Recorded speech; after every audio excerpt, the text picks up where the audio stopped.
பேரவைத் தலைவர் அவர்களே, சும்மா சொல்லக்கூடாது. நம்முடைய முதலமைச்சர் அவர்கள் ஆட்சிக்கு வந்த ஒரே மாசத்துல தமிழ்நாட்டிலேயே தன்னுடைய பெரம்பூர் தொகுதியை நம்பர் 1 தொகுதியாக மாத்தி காட்டிட்டார். எதுல நம்பர் 1 பாத்தீங்கன்னா, இன்னைக்கு தமிழ்நாட்டிலேயே மின்வெட்டுல நம்பர் 1 தொகுதி பெரம்பூர் தொகுதி தான். அதுவும் ஆளுங்கட்சிக்காரங்க என்ன தெரியுமா பேசிட்டு இருக்காங்க, அண்ணன் பவருக்கு வந்தா தமிழ்நாடு மாறும்னு பார்த்தோம், ஆனா அண்ணன் கைக்கு பவர் வந்த நாள்ல இருந்து தமிழ்நாட்டுக்கே பவர் போயிடுச்சு அப்படின்னு இன்னைக்கு ஆளுங்கட்சிக்காரர்கள் பேசிட்டு இருக்காங்க. மாண்புமிகு மின்துறை அமைச்சர், மாண்புமிகு பேரவைத் தலைவர் அவர்களே,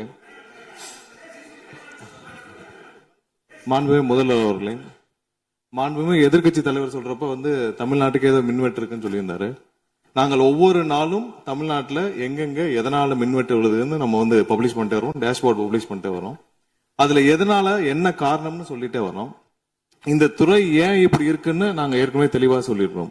இந்த துறையோடைய இன்னைக்கு நிதிநிலை அறிக்கையில இந்த துறையில 2.5 லட்சம் கோடி கடன் இருக்கு.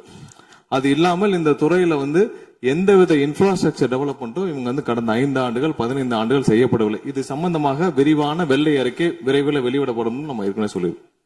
அது இல்லாமல் இந்த துறைக்கு கடந்த 5 ஆண்டுகளாக எவ்வளவு பேர் ஆள் எடுத்தார்கள் என்று, எவ்வளவு பேர் வேலைக்கு ஆள் எடுக்கப்பட்டது என்பதையும் நாங்கள் விளக்க இன்னும் ஒரு சில நாட்கள்ல இதற்கான விளக்கமாக வெள்ளை அறிக்கையை நாங்கள் கண்டிப்பாக வெளியிடுவோம். இந்த துறையில் பாத்தீங்கன்னா இப்ப வேக்கண்ட் மட்டும் 70,000 வேக்கண்ட் இருக்கு. இது எல்லாம் சீரமைத்து இந்த ஒரு வாரமாக 10 நாட்களாக மொத்தம் 125 குழுக்கள் அமைக்கப்பட்டிருக்கு. இந்த துறையில நம்ம எதனால இந்த மின்வெட்டுகளை சரி செய்ய 125 குழுக்கள் அமைக்கப்பட்டு 500 பேர் வெளியிலிருந்து கான்ட்ராக்ட் எல்லாம் எடுக்கப்பட்டு எங்கெங்கெல்லாம் மின்வெட்டுகள் இருக்கோ அது சரி செய்யப்பட்டிருக்கு. கடந்த ஒரு வாரமா நீங்க பாத்திருப்பீங்க, ஒவ்வொரு நாளும் எதனால் மின்சாரம் தட்டுப்படுதுன்னு சொல்லி பப்ளிஷ் பண்ணிட்டே இருக்கோம். பொதுவாக குற்றச்சாட்டுகள் சொல்லுவதை தவிர்த்து விட்டு எங்க ஸ்பெசிபிக்கா எந்த நாள்னு சொல்லிட்டு பெரம்பூர்ல அதான் சொல்றோமே, பெரம்பூர்ல எத்தனை முறை மின்சாரம் தட்டுப்படுச்சு, எதனால தட்டுப்படுச்சு, எவ்வளவு நேரத்தில் அது சீர் செய்யப்பட்டது, சரி செய்யப்பட்டதுன்னு பார்த்திருக்கோம். எங்கெங்கெல்லாம் பியூஸ் திருட்டுக்கு நடக்கப்பட்டதோ அவர்களெல்லாம் கைது செய்யப்பட்டிருக்கிறார்கள்.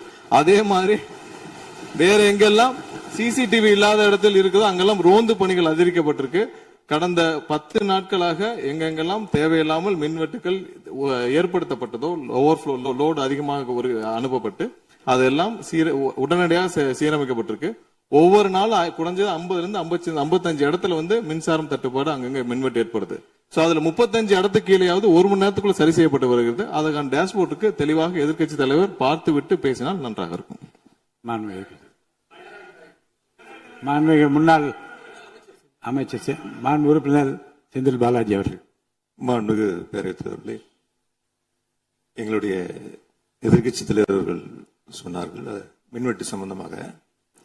இப்போதைய அமைச்சர் அவர்கள் அது குறித்து கருத்துக்களை சொன்னார்கள். கடந்த 5 ஆண்டுகளில் சீரான மின் விநியோகத்திற்கு 393 துணை மின் நிலையங்கள் அறிவிக்கப்பட்டு அதற்கான பணிகள் பெரும்பான்மையாக முடிக்கப்பட்டு பயன்பாட்டிற்கு கொண்டு வரப்பட்டிருக்கின்றன. ஒவ்வொரு ஆண்டும் தேவைக்கேற்ப கூடுதல் மின் தேவை ஏற்படுகின்ற பொழுது அதற்கான ஏற்பாடுகள் செய்யப்பட்டு புதிய மின் உற்பத்தி திட்டங்கள் வரை அறிவிக்கப்பட்டு அது செயல்பாட்டுக்கு கொண்டு வரப்பட்டிருக்கின்றன. ஏறத்தாழ 90,000 மின்மாற்றிகள் கடந்த 5 ஆண்டுகளில் புதிதாகவும் பழுந்தடைந்ததையும் மாற்றி சீரமைக்கப்பட்டன. ஒரு அமைச்சர்கள் ஒரே நிமிஷம் சொல்லி முடிச்சார். அதாவது ஒவ்வொரு ஆண்டும் கூடுகின்ற பொழுது மின் தேவை கூடுகின்ற பொழுது அதற்கான ஏற்பாடுகளை நிர்வாக ரீதியாக செய்ய வேண்டியது அரசினுடைய கடமை. ஒரு அரசு பொறுப்பேற்ற பிறகு முதல் முறையாக அந்த அரசினுடைய துறையினுடைய உயர் அதிகாரிகளை அழைத்து ஆய்வு கூட்டங்களை நடத்தி என்னென்ன குறைபாடுகள் இருக்கின்றன, அதை எப்படி நிவர்த்தி செய்யலாம் என்பது களையெடுக்க வேண்டியது அரசினுடைய கடமை, துறையினுடைய கடமை. எனக்கு தெரிந்தவரை இதுவரை மின்துறையில் அந்த மின் விநியோகத்தில் இருக்கக்கூடிய துறையினுடைய அதிகாரிகள் ஆய்வு கூட்டங்கள் வரை இதுவரை நடைபெறவில்லை. அதைத்தான் அங்கு பணியாற்றக்கூடியவர்கள் சொல்கின்றார்கள். இப்பொழுது இருக்கக்கூடிய பணியாளர்களை வைத்துத்தான் கடந்த 5 ஆண்டுகளும் மிக சிறப்பாக எந்தவித மின் தடையும் இல்லாமல் சீரான மின் விநியோகம் வழங்கப்பட்டன. எனவே கடந்த காலங்களில் இருக்கக்கூடிய குறைகளை தொடர்ச்சியாக ஒரே கருத்துக்களை முன்வைப்பதை விட இந்த அரசு துறையினுடைய அதிகாரிகளை அழைத்து ஆய்வுக் கூட்டங்களை நடத்தி கடைமுறை வரை மின் விநியோகம் சீராக எடுத்து செல்வதற்கான முன்னெடுப்புகளை எடுக்க வேண்டும். எங்களுடைய எதிர்க்கட்சி தலைவர் துணை முதலமைச்சராக இருந்த பொழுது அவருடைய சேப்பாக்கம் திருவல்லிக்கேணியிலேயே பல்வேறு மின் திட்டங்களை தங்களுடைய திருக்கரங்களால் தொடங்கி வைத்திருக்கின்றார்கள். அது அனைத்து தொகுதியிலும் அனைத்து மின் திட்டங்களும் சிறப்பாக கடந்த 5 ஆண்டுகளில் நிறைவேற்றப்பட்டிருக்கின்றன. அதையும் நீங்கள் எடுத்து பார்த்து இனி என்னத்தை நீங்க உங்களுடைய பத்திரிகை செய்தியிலேயே கொடுத்திருக்கிறீங்க. 100க்கும் மேற்பட்ட துணை மின் நிலையங்கள் 10,000 கோடியில் பணிகள் தற்பொழுது நடைபெற்று வருகின்றன என்று உங்களுடைய பத்திரிகை செய்தியில இருக்கு. அப்ப இதெல்லாம் கடந்த காலங்களில் தொடங்கப்பட்ட திட்டங்கள். நீங்க எதையும் தொடங்கலன்னு பொத்தாம் பொதுவா சொல்வதை விட்டுவிட்டு என்னென்ன கூடுதலாக நாம் எடுத்துக்கொள்ள வேண்டும் என்பதை கவனத்திலே இந்த அரசு கொள்ள வேண்டும். மாண்புமிகு பேரவைத் தலைவர் அவர்களே, மாண்புமிகு உறுப்பினர்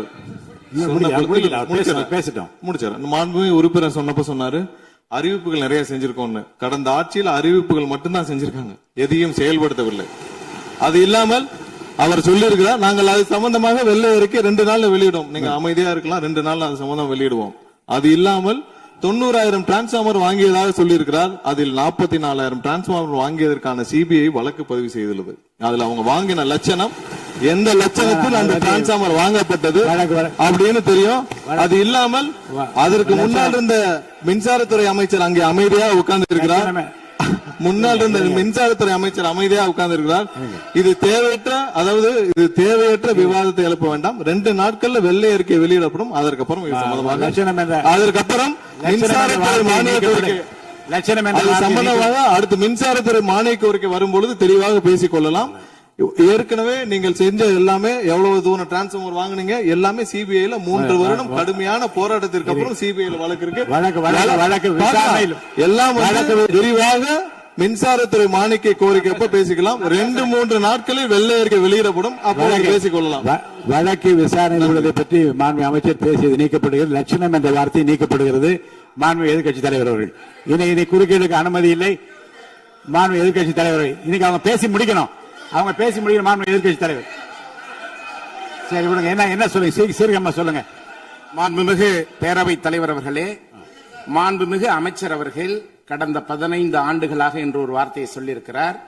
கடந்த 15 ஆண்டுகளுக்கு முன்பாக மாண்புமிகு இதய தெய்வம் புரட்சி தலைவி அம்மா அவர்கள் தமிழகத்துடைய முதலமைச்சராக இருந்த பொழுது தமிழகத்தை மின் மிகை மாநிலமாக மாற்றி தமிழ்நாட்டிற்கு தேவையான மின் உற்பத்தியை விட அதிகமாக உற்பத்தி செய்து அண்டை மாநிலங்களான கேரளா, கர்நாடகா, ஆந்திரா போன்ற மாநிலங்களுக்கு மின்சாரத்தை விற்பனை செய்த மாநிலம் தமிழ்நாடு என்பதை இந்த அவையிலே பதிவு செய்கிறேன்.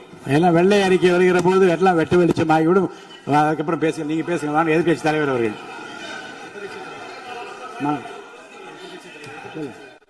மாண்பு உறுப்பினர். மாண்பு பேரவைத் தலைவர்களே, மாண்புமிகு மின்துறை அமைச்சர் ஊடகங்களை நல்ல சிறப்பாக கையாளுறவர். கொஞ்ச நாள் அமைதியா இருக்காருன்னு பார்த்தா இன்னைக்கு இங்கேயும் அந்த முயற்சி எடுத்திருக்கிறாரு. எத்தனை கோடி கடன் இருக்கிறது இன்னைக்கு நேத்து இல்ல. இது சேவைத்துறை, போக்குவரத்துறை, மின்துறை, இதெல்லாம் சேவைத்துறை. லாப நட்டம் பார்க்கிற விஷயம் இல்ல. கடன் இருந்தாலும் பொதுமக்களுக்கு மின்சாரம் சென்று சேர்கிறதாங்கிறது முக்கியமான பிரச்சனை. கடந்த 5 ஆண்டுகள்ல இந்த பிரச்சனை இல்லாம இதே கடனோடு இதே ஊழியர் பற்றாக்குறையோடு தான் செயல்படுத்தினோம். ஊழியர் பற்றாக்குறையை எப்படி சரி செய்வதுங்கிற பிரச்சனை எங்களுடைய ஆட்சி அமைந்த பொழுது கொரோனா உச்சத்தில் இருந்தது, பொருளாதார நெருக்கடி இருந்தது. அதையெல்லாம் படிப்படியாக சீரமைத்து அப்பொழுதுதான் நம்முடைய முன்னாள் மின்துறை அமைச்சர் சகோதரர் செந்தில் பாலாஜி அவர்கள் சொன்னது போல 95,000க்கு மேற்பட்ட டிரான்ஸ்பார்மர்ஸ் அங்கங்க நிறுவி இருக்கும். அது எல்லாமும் போட்டோ எடுத்து அவர் எல்லாத்தையுமே ரெக்கார்ட் பண்ணி வச்சிருக்காரு. வேணா உங்களுக்கு அதெல்லாம் கொடுக்கிறோம்.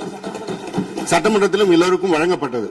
அதே போல பெரம்பூர் தொகுதிக்கு பக்கத்து தொகுதியான எங்களுடைய தலைவர் தளபதி அவருடைய தொகுதியான குளத்தூர் தொகுதியில 220 kVA புதிய மின் நிலையம் துவக்கி வைக்கப்பட்டு அந்த பகுதி எல்லா பகுதிக்கும் சேர்த்துதான் சரி செய்வதற்கான வாய்ப்பு வழங்கப்பட்டிருக்கிறது. போய் நீங்க கொஞ்சம் ஆய்வு பண்ணுங்க.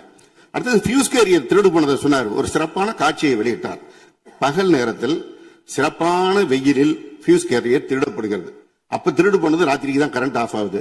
எங்கேயோ சர்க்கியூட்டை கரெக்ட் பண்ணி வச்சு அதுல டைமர் வச்சிருப்பாங்க பிறகு. இங்க புடுங்கினா ராத்திரி 7 மணிக்கு மேல தான் அங்க கரண்ட் ஆஃப் மாதிரி டைமர் வச்சு ஃபியூஸ் கேரியர் எல்லாம் புதுசா வந்திருக்குதாங்கிறது எங்களுக்கே சந்தேகமா இருக்கு. பேரவைத் தலைவர் அவர்களே கொஞ்சம் இருங்க. ஒரு புகார் சொல்லுகிற போது இந்த ஃபியூஸ் கேரியர் முன்னவர் மாண்பு பேரவைத் தலைவர் அவர்களே, முன்னாள் மின்துறை அமைச்சர் விளக்கத்தை சொன்னார். அதையே நீங்கள் கோடிட்டு நீங்களும் பல்வேறு விளக்கங்களை சொல்வது இந்த சபையில் நேரத்தை போக்குவது மட்டுமல்ல, சபைக்கு மீண்டும் உங்களுக்கு பதிலளிக்க வேண்டிய நேரம் இருக்கிறது. எதிர்க்கட்சி தலைவர் அவர்கள் பேச வேண்டிய நேரம் இருக்கிறது. ஆகவே நீங்கள் இந்த நேரத்தை தவிர்த்து நீங்கள் பேசுகிற போது இந்த கருத்துக்களை சொல்லலாம். மாண்புமிகு எதிர்க்கட்சி தலைவர் அவர்கள் நீங்க பேசலாம். முடிச்சிட்டீங்க. பியூஸ் கேரியர் திருடுபடுறது மாத்திரம் இல்ல, தனிப்பட்ட நபர்களுடைய மோட்டார்ல இருக்கிற காப்பர் வயருக்காக திருடுவது என்பது காலங்காலமாக நடந்து வருவது. ஏதோ பியூஸ் கேரியர் வந்து அதுல இருக்கிற காப்பருக்காக திருடினாங்கன்னு இப்போ ஒரு கண்டுபிடிப்பை வெளியிட்டு இருக்கீங்க. இது தனியாருக்கு நடப்பது, அரசுக்கும் நடப்பது. ஆனால் அந்த பியூஸ் கேரியர் எந்த நேரத்தில் திருடப்பட்டது என்ற காட்சியை நீங்கள் தான் வெளிப்படுத்தினீர்கள். அதற்கும் இதற்கும் சம்பந்தம் இல்லை. எனவே வெளியில பேசுற மாதிரியே சபையில் பேச வேண்டாம் என்பதை தயவு செய்து கேட்டுக்கொள்கிறேன். நேரத்தை பத்தி அவை முன்னவர் சொன்னீங்க. நம்முடைய அவைத்தலைவர் தான் 50 நிமிஷமா பேசிட்டு இருக்காரு. நாளில் ஒரு பகுதி நேரம் அண்ணன் தான் பேசிட்டு இருக்காரு. அப்படி திருப்பி பேசுங்க. மாண்புமிகு எதிர்க்கட்சி தலைவர் அவர்களே, அவைத்தலைவரை பற்றி சொல்லவே கூடாது, சபையில் இடம்பெறக்கூடாது என்பதை தெரிவித்துக் கொள்கிறேன். மாண்புமிகு எதிர்க்கட்சி தலைவர் அவர்கள். மாண்புமிகு பேரவைத் தலைவர் அவர்களே, நான் கேட்டுக்கொள்வதெல்லாம்